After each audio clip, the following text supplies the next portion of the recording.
ឃុំតាសាលថ្នាលអនុសាអោរាល់ក្នុងផ្សារភ្នំខ្ពស់ល្បាញល្បី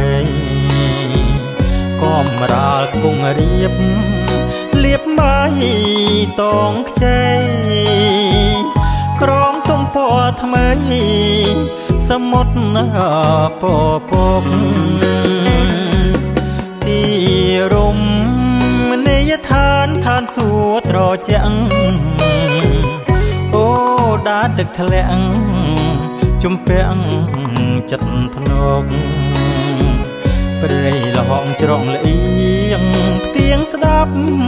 លោលោកវាយកផាត់មកដោយក្លិនភារីខេត្តកំពង់ស្ពឺរន្ទឺមនោរម្យក្នុងផ្សារបាំងភ្នំទាំង17ទេសចរចំរុងបងតង់តាមទីអនុស្សាវរីយ៍រមណីយចិត្តណាស់ភ្នំខ្វាវហៅថាតាក្រហមកអោភ្នំនាគសវប្បធម៌ប្រវត្តិសាស្ត្រតាសាឃ្លាតពិតតែចិត្តមិនផ្លាស់អូរាល់ចាំច្បាស់ប្រវត្តិផ្សងព្រេង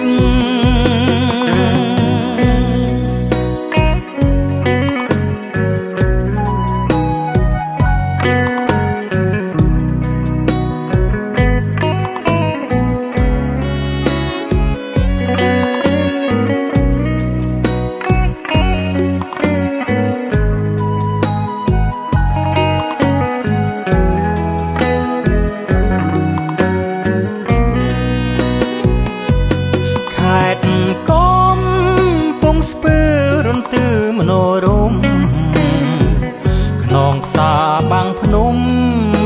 ទាំង17ទេសចរចំរុងបងតង់តាមទីអនុស្សាវរីយ៍រមណីយចិត្តណាស់ភ្នំខ្វាវហៅថាតាក្រហមកអោភ្នំនាគសវប្បធម៌ប្រវត្តិសាស្ត្រតាសាឃ្លាតពិត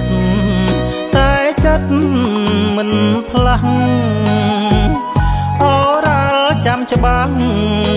ប្រវត្តិផ្សងព្រេងអូរាល់ចាំច្បាស់